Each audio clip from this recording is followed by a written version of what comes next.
Magandang oras mga kababayan, mga ka-Golden Boy. Napakagandang balita dahil sa merong balita ngayon na 2027 na taon ay uupo si PBBM sa United Nations Security Council seat kasama doon ng mga superpowers na bansa katulad ng Russia, Amerika, China at Pilipinas. Grabe no mga kababayan. Kung ganun na upo si PBBM sa United Nations Security Council ay yan na yung time na hindi na tayo mabubuli ng China dahil nga ang presidente ng Pilipinas na ay isa na sa mga world leader. Nakasabay ang mga superpower. Kaya dito na mabigyan ng si PBBM. Titingalain ang ating bansa at tataas ang pagtingin sa atin ng iba't ibang bansa dahil nga ang ating leader ay isa sa mga world leader na nakaupo ngayon o hindi man ngayon sa inaharap year 2027 ay uupo si PBBM diyan sa United Nations Security Council. Security Council ibig sabihin seguridad, no?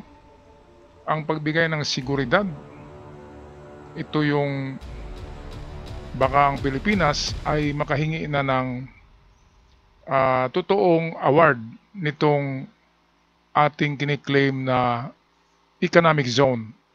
At baka itong problema natin sa WPS, kung sakaling si PBBM ay uupo na sa UN Security Council, ay baka malutas na ang ating problema dyan. Baka pwede na mag-usap-usap ang mga world leaders kasama ang China dyan. Alright, so para sa karagdagang balita ay narito ang ating kaibigang sa iyong araw para sa mga detalye. Pangulong Bongbong Marcos, magiging leader sa buong mundo? Paano ito magiging posible? At bakit si Pangulong Bongbong Marcos lamang ang tanging presidente ng Pilipinas na makakagawa nito? Ating pag-usapan si Pangulong Bongbong Marcos, ang isang makapangyarihang leader mula sa maliit na bansa na uupo kasama ang superpowers na USA, China at Russia sa pandaigdigang lideratura. At ano ang mangyayari sa ating bansa pag ito ay nangyari? I appeal for the valuable support of all UN member states for the Philippines' candidature to the Security Council for the term of 2027 to 2028. In the West Philippine Sea, we are on the front lines of efforts to assert the integrity of the UNCLOS as a constitution of the oceans. Is in a very strong position to take on more leadership roles that seek to advocate for consequential issues in the global agenda. One such important issue is peace and security. The Philippines is running for a non-permanent seat in the United Nations Security Council for the term of 2027 to 2028. Our candidature stands on our rich experience in building peace, forging consensus, and finding new paths for cooperation. Tahimik ang Malacanang, ngunit sa loob ng pinalamutian nitong bulwagan, isang mahalagang tagpo ang nagaganap. Si Pangulong Ferdinand R. Marcos Jr. ay humaharap sa mga ambasador ng higit sa 50 na bansa. Pero hindi lamang ito simpleng diplomatikong gathering. Ito ang simula ng isang kwentong maaring magbago sa kinabukasan ng Pilipinas. Ngunit bakit napakahalaga nito? At paano ang isang maliit na bansa tulad ng Pilipinas ay nagiging sentro ng usapan ng mga pinakamakapangyarihang bansa sa buong mundo? Dito mag-umpisa ang kwento ng laban. Ang United Nations Security Council o UNSC ay binubuo ng 5 permanenteng miyembro, ang China, France, Russian Federation, United Kingdom at United States of America. Ito ang mga bansang itinuturing na superpowers ng mundo. Pero may puwang pa para sa 10 di permanenteng miyembro at dito papasok ang Pilipinas. Sa harap ng mga dayuhang diplomat, muling ipinanawagan ni Pangulong Bongbong Marcos ang pagsuporta ng bawat bansa sa kandidatura ng Pilipinas para sa isang upuan sa UNSC para sa 2027 to 2028. Ang tanong, bakit napakahalaga ng upuang ito? Hindi lamang ito isang pangarap, kundi isang plano. Sa loob ng 60 years, mahigit 14,000 Pilipino na sundalo ang naipadala sa 21 peacekeeping operation sa buong mundo. Ang Pilipinas, bagamat maliit sa laki, ay patuloy na nagpapakita ng kakayahan sa pagbuo ng kapayapaan, pagbuo ng konsensus at pakikipagtulungan sa iba't ibang bansa. Pero ito lang ba ang dahilan? Hindi. Sa ilalim ng liderato ni PBBM, ang Pilipinas ay nagpatupad ng independent foreign policy na nagpapalawak ng diplomatikong relasyon nito, hindi lang sa mga tradisyonal na kalyado, kundi pati na rin sa mga bagong kaibigan sa iba't ibang bahagi ng mundo. At dito magsisimula ang makapangyarihang kwento. Habang pinapakinggan si Pangulong Bongbong Marcos, tila isa-isang nagtatanong ang mga ambasador, paano naging ganito katatag ang isang maliit na bansa? Ang sagot, hindi ito aksidente. Si Pangulong Bongbong Marcos ay isang leader na may malinaw na plano. Ang gawing modelo ang Pilipinas sa pandaigdigang entamplado. Sinabi niya sa kanyang mga salita, we are in a very strong position to take on more leadership roles that will allow us to advocate for consequential issues such as peace and security on the global stage. Okay, so ito mga kababayan, dito sa peace and security in the global stage ay kasama na diyan na mapag-usapan siguro sa Security Council kapag uupo na si PBBM ay baka makikinig na ang China, di ba? Tungkol sa issue ng WPS at i-withdraw na ng China ang kanyang panghihimasok sa ating WPS dahil nga mayroon ng arbitral award noong 2016 pa ang UNCLOS or United Nations Conventional Law of the Sea. So yun nga ang UN United Nations Law of the Sea yun, yung UNCLOS, pero hindi nakikinig ang China. Pero kapag si PBBM ay isa na sa mga world leader na uupo diyan sa Security Council ng UN, so ibig sabihin meron ng boses ang Pilipinas, di ba? At baka makikinig na ang China kasi pagtulong-tulungan naman yan yung China ng UK, ng France, ng Amerika, ng ang Canada hindi kasama sa superpower eh. Kaya pwedeng itong problema natin sa WPS ay matapos na yan kapag magiging world leader na si PBBM diyan sa United Nations Security Council seat. Kaya napakaganda ng balitang ito.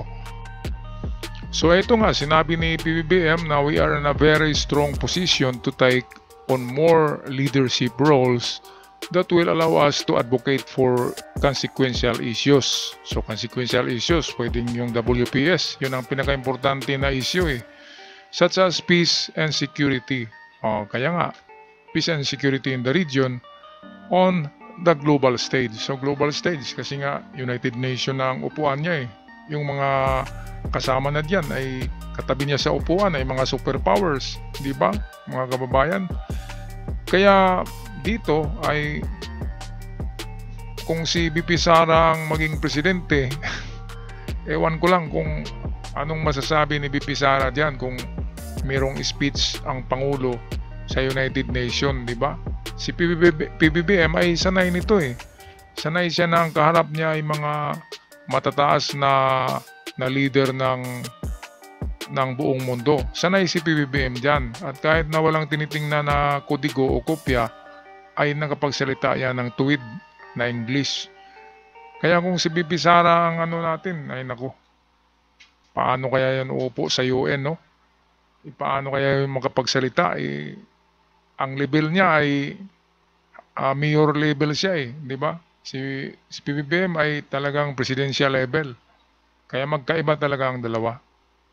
Magkaiba, mga kababayan. Kaya sana ay matuloy itong pag-upo ni PBBM sa United Nations Security Council seat. Dahil nga diyan nakasalala yung ating WPS na mapag-usapan diyan palagi.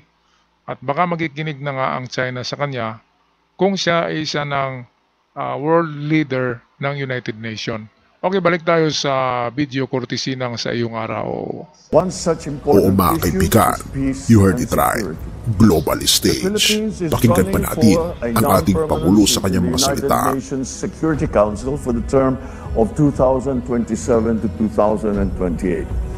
Our candidature stands on our rich experience in building peace, forging consensus, and finding new paths for cooperation. Ang mga salitang ito ay hindi lamang retorika.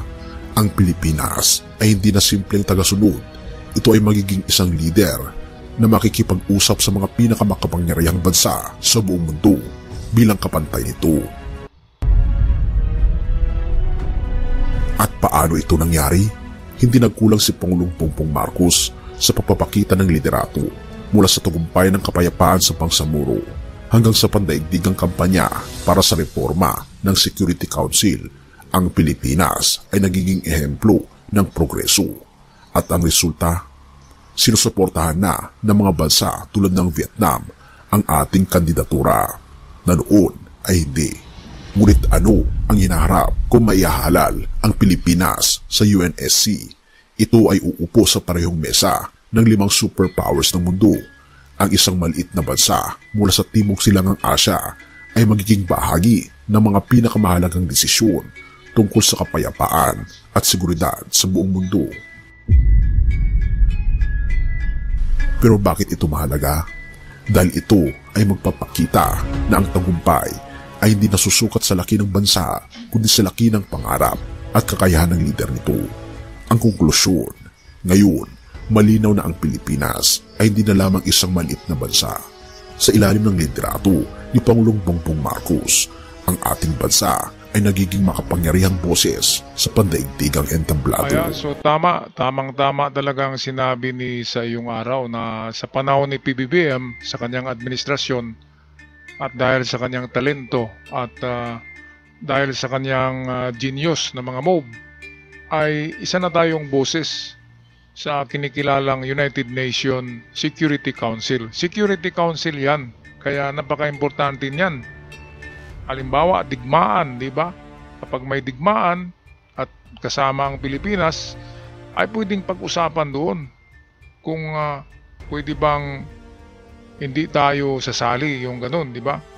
At pwede bang itigil na yung sa WPS na sigalot yan na gawa ng China.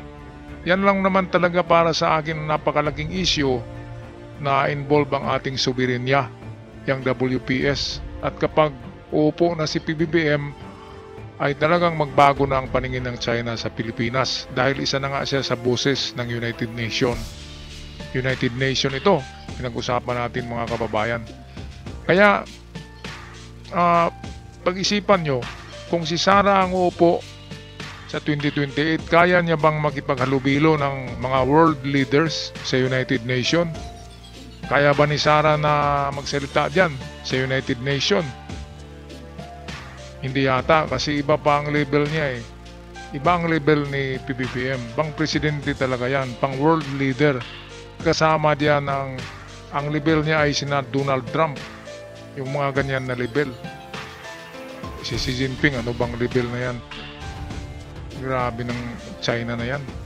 Kaya ito na ang ating ipagdasal na sana iboto si PBBM ng lahat ng world leaders para makaupo na ngayong 2027. Ako sigurado ako si Donald Trump buboto sa kanya eh. Kasi ang kanyang ina, si Imelda, ay kaibigan ni Donald Trump. Talagang kaibigan. Kaya mabait si Donald Trump kay PBBM, mga kababayan. Kaya ito na yung hinihintay natin. 2027, 2028 lang, isang taon lang, na uupo si PBBM sa hinaharap diyan sa United Nations Security Council.